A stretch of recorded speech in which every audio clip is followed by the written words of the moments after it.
Sir एक minute, आप proper कहाँ के रहने वाले हैं सर?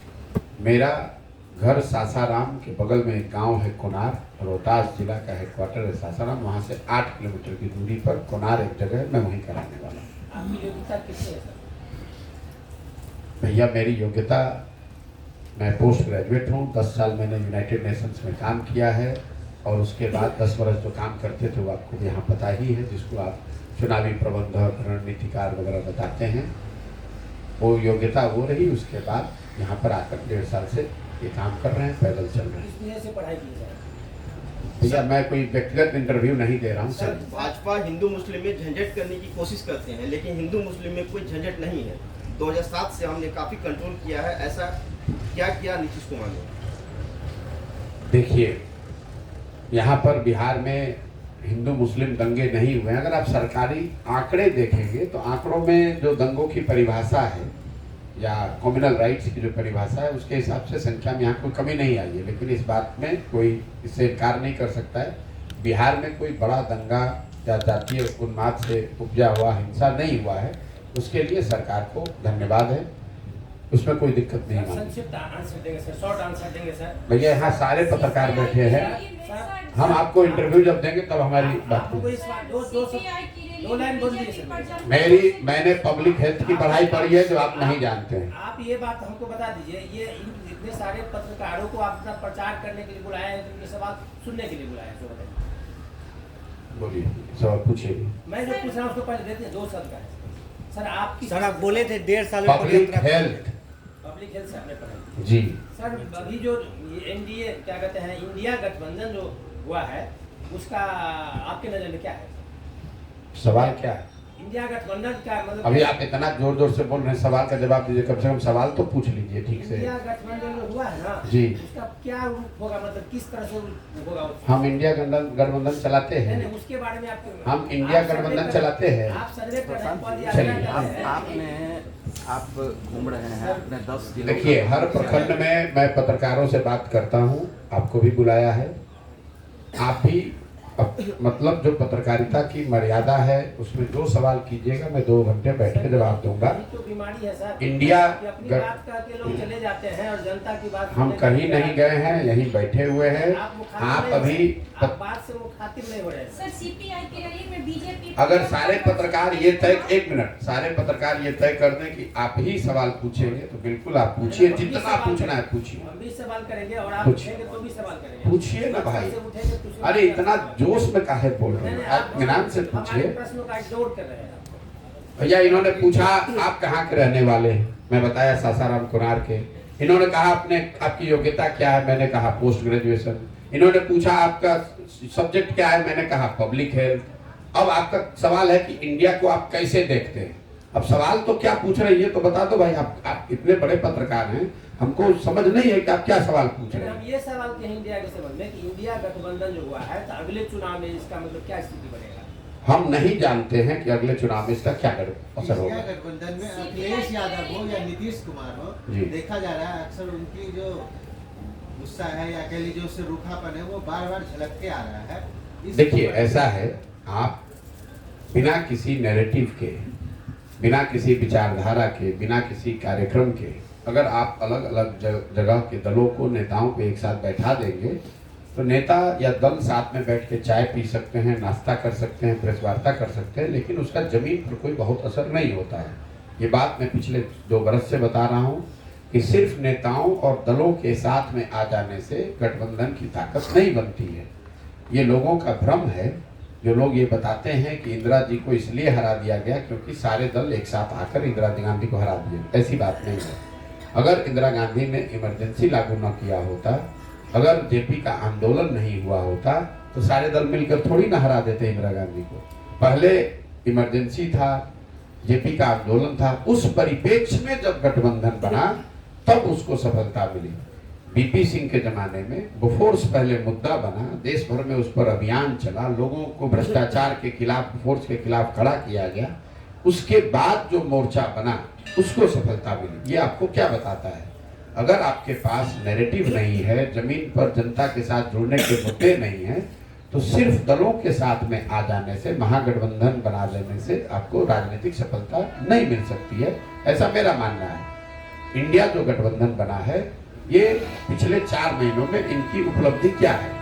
4 महीनों में दल 3 बार मिले हैं और आपस में बैठकर उन्होंने अपना नाम यूपीए से बदलकर इंडिया कर लिया। उसके बाद न उस गठबंधन ने अभी तक अपना कार्यक्रम घोषित किया, न जमीन पर कोई कार्यक्रम किया, न अपने नेता का ऐलान किया, न कोई कमेटी बनाई, न कोई जनमानस के मुद्दों पर आंदोलन शुरू किया। तो अभी तो स्थिति यही है। अब आगे अगर वो कुछ बहुत अच्छा करेंगे तब उस पर टीका टिप्पणी की जाएगी। अभी तो उन्होंने ऐसा कुछ किया नहीं है। और जो आप बता रहे हैं कि आपस में खींच था, वो तो होना ही होना है। आप अलग अलग ईंट है, उसको जोड़ने के लिए कोई सीमेंट तो चाहिए ना भाई। खाली एक ईंट के ऊपर ईंट रखिएगा तो भरभरा के गिर जाएगा। तो वो सीमेंट नहीं है, वो नैरेटिव, वो सीमेंट नैरेटिव जो है या नेता जो है वो सीमेंट के तौर पर काम करता है, जो इनको जोड़ के रखता है। इंडिया गठबंधन ने अभी तक, आगे कर दे मैं नहीं जानता हूँ, अभी तक उन्होंने कोई नैरेटिव, कोई कार्यक्रम, कोई अपना मिनिमम कॉमन प्रोग्राम, कोई आउटरीच शुरू नहीं किया है। यही वजह है कि जो आप देख रहे हैं, नीतीश कुमार 2 दिन पहले खुद ही कह रहे हैं कि कांग्रेस सीरियस नहीं है। उससे पहले आपने अखिलेश जी का सुना जो मध्य प्रदेश में हुआ। ये चीज और जैसे जैसे चुनाव नजदीक आएगा आपको ये विरोधाभास ज्यादा दिखेगा। Sir deputy Nitish CM Kumar लगातार महंगाई के ऊपर कहने रहे कि हाँ महंगाई बढ़ गई है, ऐसा कुछ। नीतीश कुमार हमेशा कहते रहे कि महंगाई डाइन हो गई है, ऐसा कुछ कह रहे हैं। तो महंगाई के ऊपर यहाँ पे देखिए, नीतीश कुमार जी के साथ मैंने भी काम किया है। नीतीश जी की उम्र हो गई है और अगर नीतीश कुमार के वक्तव्यों को, पब्लिक वक्तव्यों को आप नज़दीक से करीब से देखेंगे तो आप पाएंगे कि वो आदमी बोलना शुरू करते हैं, कुछ बोल जाते हैं कुछ और। अब कहीं ना कहीं वो उम्र का असर दिख रहा है। सामाजिक राजनीतिक तौर पर अकेले पड़ गए हैं, घबराहट होती है आदमी को। आप मुख्यमंत्री हैं या प्रधानमंत्री, हमने बहुत लोगों के साथ काम किया है। जब परिस्थितियां आपके अनुकूल न हो तो हर आदमी को घबराहट होती है, हर आदमी को डर होता है। तो नीतीश कुमार जिस स्थिति में आज हैं तो वही घबराहट का नतीजा है कि कभी कह देते हैं कि तेजस्वी के नेतृत्व में लड़ा जाएगा, कभी बोल देंगे प्रशांत किशोर बहुत होशियार आदमी है, उसी वक्तव्य में बोल देंगे कि हमको तो कह रहा था कि कांग्रेस में विलय करो, उसी वक्तव्य में कह देंगे कि ये बीजेपी का एजेंट है। अब वो चारों बातों को आप जोड़िए। मुझे विद्वान भी बता रहे हैं, मुझे बेवकूफ भी बता रहे हैं, मुझे कांग्रेस में विलय करने वाला भी बता रहे हैं, मुझे बीजेपी का एजेंट भी बता रहे हैं। इन चारों चीजों को आप कागज पे लिखिएगा तो आपको पता चलेगा भाई कहना क्या चाहते हो, ये बता दो।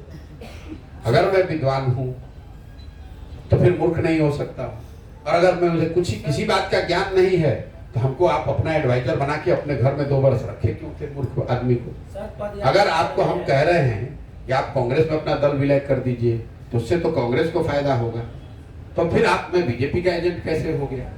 ये सिर्फ हमारी बात नहीं है। नीतीश कुमार के किसी भी वक्तव्य को आप देखेंगे, मंच पर खड़े होकर अपने अफसरों की खिल्ली उड़ाना, राष्ट्रपति के सामने खड़े होकर जो वक्तव्य दे रहे हैं जिसमें उन्होंने कहा कि आप तो सब हमारे दोस्त ही हैं, बड़ा कंट्रोवर्सी हुआ। आप उस भाषण को सुनिए। राष्ट्रपति के सामने एक औपचारिक कार्यक्रम में जिस तरह से वो भाषण की डिलीवरी कर रहे हैं, ऐसा लग रहा है कि अपने घर में बैठ के भुजिया खाते हुए बात कर रहे हैं लोगों से। तो कहीं ना कहीं ये उम्र का असर है और कहीं थोड़ा बहुत अहंकार भी जो है कि किसी भी कार्यक्रम को, किसी भी बात की सीरियसनेस को हल्के में उड़ा देना। अरे इसको कुछ आता है, नीतीश कुमार का तकिया कलाम, अरे इसको कुछ आता है। अरे भाई किसी को कुछ नहीं आता है, आपको तो आता है। आप इस राज्य के मुखिया हैं, आप कृपा करके इसको सुधारिए। अगर आप ही को सब आता है तो फिर बिहार देश में सबसे पिछड़ा और गरीब क्यों है, ये बता दो। देखिए नीतीश कुमार पढ़े लिखे व्यक्ति, इसमें कोई दिक्कत नहीं, वो बहुत समझदार होशियार है, इसमें भी कोई दिक्कत नहीं है। लेकिन वो बिहार के एकमात्र पढ़े लिखे व्यक्ति नहीं है।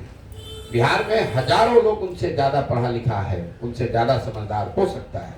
और जो भी राजा की कुर्सी पर बैठता है, हम लोग के अपने शास्त्र ये बताते हैं कि जो राजा लोगों से विचार विमर्श सलाह मशवरा छोड़ देता है उसका पतन निश्चित है। तो जब आप उस कुर्सी पर बैठते हैं तो आपको किसी से पूछना चाहिए, बात करना चाहिए। नीतीश कुमार में आज जो परेशानी है कि उन्होंने लोगों से बातचीत करना, सलाह लेना छोड़ दिया है। उनको ऐसा लग रहा है कि हम ही को सब आता है, इसीलिए उनकी ये दुर्दशा है। सर एक मेरा लोकल सवाल है। सीपीआई की रैली में भाजपा पर नीतीश कुमार, तेजस्वी जी बहुत वर्ष है, तो आप सीपीआई का भविष्य बिहार में क्या देखते हैं? भाई देखिए, मेरा काम सीपीआई और कांग्रेस और इंडिया का भविष्य बताना नहीं है। सीपीआई यहाँ पर कभी किसी जमाने में एक मजबूत राजनीतिक दल के तौर पे था। समय के साथ पूरे देश में कम्युनिस्ट पार्टियों की ताकत में जो कमी आई है वो आपको बिहार में भी दिख रही है। सीपीआई या सीपीआई-एम यहाँ पर बिहार में कोई बहुत बड़ा दल, बहुत बड़ी ताकत नहीं है। हालांकि जमीन पर उनके चाहने वाले, उनके विचारधारा के मानने वाले कार्यकर्ताओं की संख्या बहुत बड़ी है, आज भी है। लेकिन दल के तौर पर सीपीआई और सीपीआई-एम का यहाँ पर कोई बहुत प्रभाव नहीं। सीपीआई-एमएल, उन तीनों में सीपीआई-एमएल बड़ा दल है। वो लोग को 12 एमएलए शायद पिछली बार जीत करवाए हैं। सीपीआई-एम आई तो कोई बहुत बड़ा यहाँ प्रभाव है। सर, डिप्टी सीएम बिहार के तेजस्वी यादव ने कहा है कि आज महंगाई डायन नहीं, महबूबा और भौजाई हो गई है। ये भाजपा को कोसते रहेंगे या फिर बिहार के लिए भी कुछ करेंगे? मेरे भाई देखिए, इस तरह का जो भाषा प्रयोग जो है, डायन, भौजाई, ये बिहार की राजनीति की यही नियति बन गई है। बिहार में पत्रकार समाज, हम सब लोग जो जितना बड़ा बेवकूफ़ है उसी को उतना बड़ा नेता बताते हैं। यहाँ जो नेता शर्ट के ऊपर गंजी पहन ले तो उसको आप लोग कहेंगे ये जमीनी नेता है।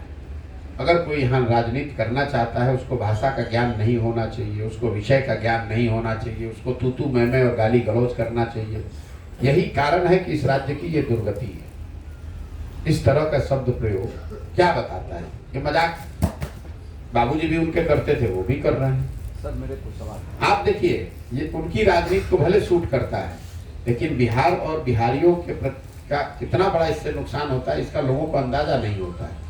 लालू जी जब हंसी की बात करते हैं और लोग बॉम्बे में बैठ के हंसता है, उनकी बात पर तो हंस रहा है, लेकिन वहीं पर जब बिहार का कोई मजदूर काम करता है तो उसको कहता है ये ऐसे राज्य से आता है जहाँ पर लोगों को कुछ अकल नहीं। तो आपको हंसना तो अच्छा लगता है, लेकिन हंसने की आप कीमत क्या चुकाते हैं व्यक्ति के तौर पर, समाज के तौर पर, राज्य के तौर पर, उसका अंदाजा आपको हमको नहीं है। इसीलिए हम लोग आज इस दुर्गति में पड़े हुए हैं।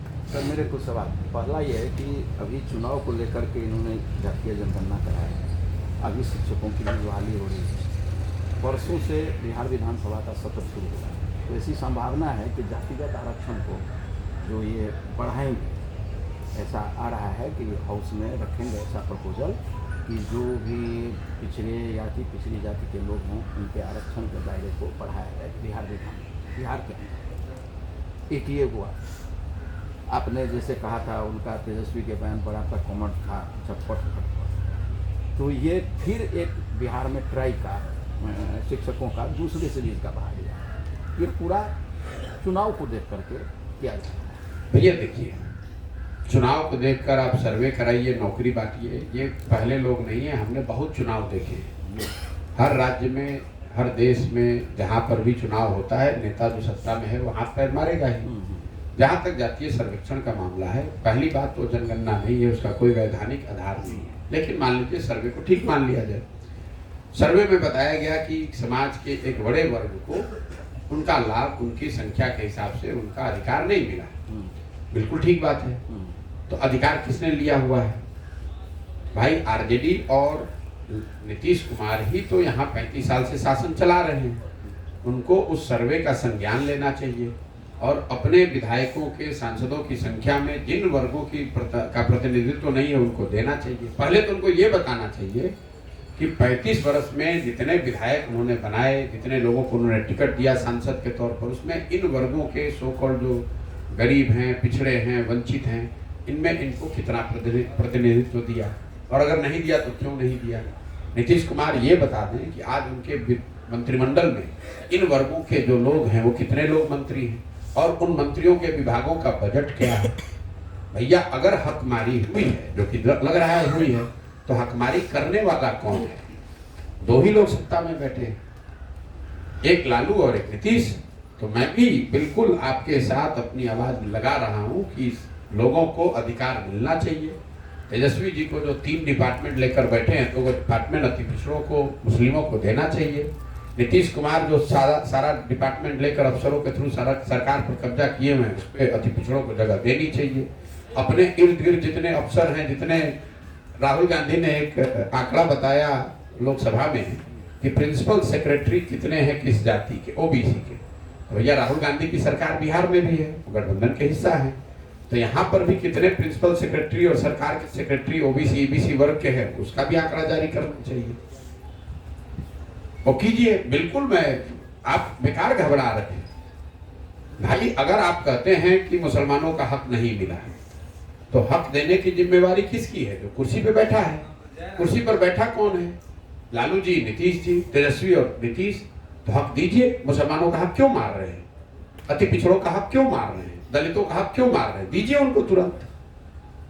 सर, दो छोटे छोटे सवाल। क्या आपका प्रयास बिहार में वैकल्पिक राजनीति खड़ा करने की? बिल्कुल कुल है फैक्ट। मैं तो कह ही रहा हूँ कि बिहार के नजरिए से नहीं, हम ये व्यवस्था को यहाँ पर जमीन पर उतार कर दिखाएंगे कि जिस समाज को पूरे देश में हंसी का पात्र बना दिया गया है। जब बाहर जाते हैं आप लोग पढ़े लिखे आदमी, आप खुद समझते होंगे, अरे बिहारी मतलब गुर्बत, बिहारी मतलब अनपढ़, जातियों में बटा हुआ समाज, गरीब लोग। मैं ये दिखाना चाहता हूँ कि बिहार की इस गरीब, अनपढ़ और जातियों में बटे हुए समाज में वो ताकत है, समझ है कि वो एक साथ आकर एक ऐसी व्यवस्था बना सकते हैं जो देश में कभी किसी ने नहीं बनाया है। मेरा अपना मानना है कि इससे न सिर्फ राजनीतिक फायदा होगा, बिहार में इस व्यवस्था का सुधार होगा, बल्कि बिहार और बिहारियों के प्रति जो देश का नजरिया है उसमें भी आमूल चूल परिवर्तन आएगा। क्योंकि जो सो कॉल्ड आगे के राज्य हैं, उन्होंने जो काम नहीं किया, हम लोग अगर वो काम करके दिखाएंगे, तभी जो हम लोग की जो इमेज है बिहारी पने की, वो इमेज सुधरेगी। इस मिट्टी का गौरव, इसका सम्मान लौटेगा।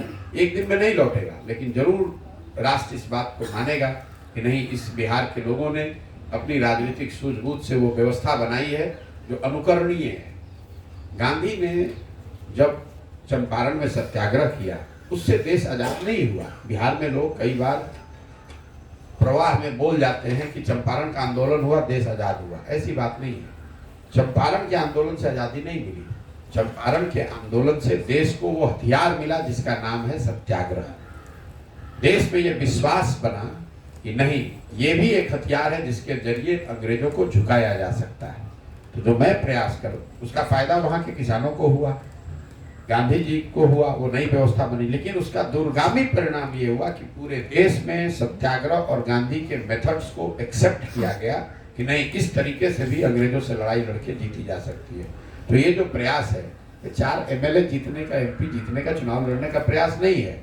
ये वो व्यवस्था बनाने का प्रयास है कि जिस समाज को देश ने सबसे गरीब, पिछड़ा, अनपढ़ मान लिया है, उस समाज को जगाया जाए और उसके साथ वो व्यवस्था बनाई जाए जो देश में सबसे बेहतर है, और ताकि इसका अनुकरण लोग आगे भी करें। इसका फायदा बिहार में होगा, राजनीतिक, लोगों के विकास पे, उनके जीवन पर असर होगा, और साथ ही उनका जो सम्मान है वो भी कहीं ना कहीं वापस आएगा। सर, एक इस आपके जन स्वराज यात्रा में मिथिला कहाँ है? नहीं, देखिए, मैं क्षेत्र की राजनीति नहीं करता हूँ। मिथिला कहाँ है, सीमांचल कहाँ है, पूर्वांचल कहाँ है, मगध कहाँ है, मैं उस पर कुछ नहीं बोलना चाहता हूँ। मेरा अपना मानना है, मैं अभी तक 11 जिलों में गया हूँ। जिस जिले में मैं जाता हूँ, वहाँ के लोग इतने परेशान हैं, कहते हैं भैया सबसे गरीब और पिछड़ा हम लोग। बिहार तो सबसे गरीब है, लेकिन हम लोग चंपारण में सबसे पिछड़े हैं। सिवान गए तो लोगों ने यही कहा, गोपालगंज गए तो लोगों ने यही कहा, सीतामढ़ी में गए तो यही कहा, शिवहर में गए तो यही कहा, मधुबनी में आए हैं तो यही कहा। ये क्या बताता है? लोगों को लगता है कि भाई हमसे ज्यादा खराब तो कोई नहीं हो सकता। लोग इतने नीचे चले गए हैं जो लगता है कि हम ही सबसे खराब। ऐसी बात नहीं है। मधुबनी राज्य के 5 सबसे गरीब जिलों में है, लेकिन सीतामढ़ी आपसे भी ज्यादा गरीब है। सीमांचल के कुछ जिले आपसे भी ज्यादा गरीब है। तो मैं ऐसा नहीं मानता हूं कि सिर्फ मिथिला गरीब है, पूरा बिहार ही गरीब है। उसमें कोई थोड़ा ज्यादा या थोड़ा कम। बिहार में प्रति व्यक्ति आय है 35,000 रुपए, इसको ध्यान रखिए। देश की में प्रति व्यक्ति आय है 1,35,000।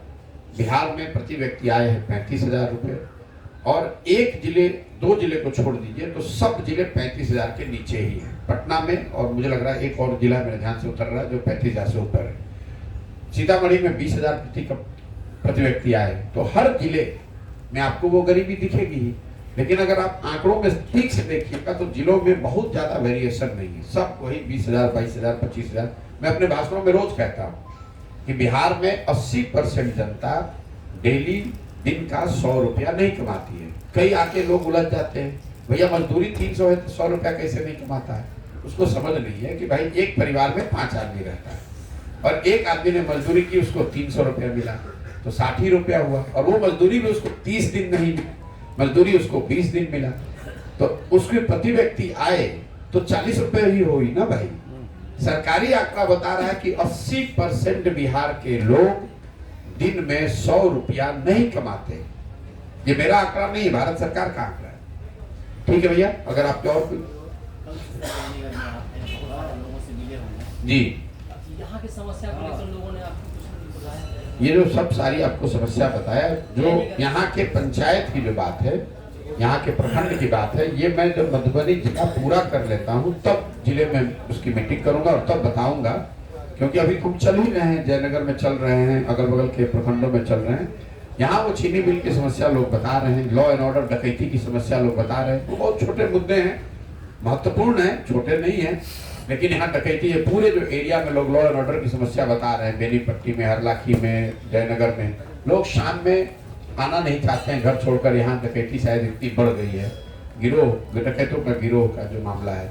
लोग चीनी मिल की बात कर रहे हैं, यहाँ पर बाढ़ के जो प्रभावित क्षेत्र है वो लोग बात बता रहे हैं, लेकिन उस पर विस्तृत चर्चा अलग से नहीं करनी। अब आप अपना सवाल 10 को 5 को कर लीजिए जो करना है। सवाल मेरा सर जी, अब आप मैं कितना में हम बोलें भी आप मतलब आप ही फिक्स कीजिएगा, वो बता दीजिए। ठीक है, जितना बोल पाइएगा हम उतना आप दिखाएंगे। सर अभी जो ये कार्यक्रम आप कर रहे हैं, 1 घंटा से यहाँ कर रहे हैं सर, बिहार के 10 जिलों में आपने कार्यक्रम किया अभी तक, तो इस पर जो बजट आता है कहाँ से आता है सर? बजट वहाँ से आता है, 10 साल हम पहले काम करते थे, जो काम हमने 10 साल किया उस काम को करने के लिए लोग सैकड़ों करोड़ रुपया हमको देते हैं। डोनेशन करते हैं? बिल्कुल डोनेट करेंगे। जब आप यहाँ किसी को सरकार बनाने में मदद कीजिएगा तो अगर हमने उनकी मदद की है तो हमारा यहाँ काम पड़ा है तो वो हमारी मदद कर। सर ऐसा देखा जाता है कि चुनाव के समय में राजनीति लोग या उनके जो प्रतिनिधि है जनता के बीच जा करके उनको मोटिवेट करते हैं, वोट ले लेते हैं और फिर जीतने के बाद में जनता ठगी का शिकार रहती है। आपका क्या मानना है सर? इसमें क्या मानना हो, क्या कहना चाहते हैं, ये सच है? बिल्कुल सही बात। आपके एक पद यात्रा से इसमें करेक्शन हो पाएगा? अब हो पाएगा कि नहीं तो आप ही बता पाएंगे, हम तो अपना प्रयास ही कर रहे हैं। आप पढ़ाई करते हैं तो ये तो दावा नहीं कर सकते हैं कि आप परीक्षा पास ही कर जाइएगा, आप तो पढ़ ही सकते किसी हैं। उम्मीद को लेकर के पद यात्रा कर रहे हैं? बिल्कुल ये उम्मीद लेकर चल रहे हैं कि बिहार को सुधारा जा सकता है और अपने जीवन का जो कुछ भी समझ है, समझदारी है, संसाधन है, वो सब उस लक्ष्य के लिए ही लगा रहे हैं। अभी बिहार में शिक्षा की व्यवस्था किस तरह से है आपके नज़र में? आपने तो अभी आपको शिक्षा पर पूरी लंबी चौड़ी बात बता दी, ठीक है, लेकिन अभी जो आपने अध्ययन किया 10 जिलों का, शिक्षा किस तरह से चल रही है? बता तो दिया आपको। एक लाइन और बोल दीजिए। एक लाइन आपको, एक लाइन में अगर शिक्षा की स्थिति में बताना हो तो यहाँ पर विद्यालयों से खिचड़ी बट रहा है और कॉलेज से डिग्री बट रहा है, पढ़ाई दोनों में कहीं नहीं हो रहा है। ठीक है सर, बिहार विधानसभा का शीतकालीन सत्र 6 नवंबर से सिर्फ 5 दिन के लिए बुलाया जा रहा है। सरकार क्या कुछ बड़ा करना चाहती है? कुछ नहीं करना चाहती है। ऐसे विधानसभा के सत्र हर 2 महीना पर होता है, खाना पूर्ति की जाती है। अगर जो कुछ होगा उस समय उस पर टीका टिप्पणी करेंगे। बहुत बहुत धन्यवाद। सर इंडिया आप पत्रकार हैं।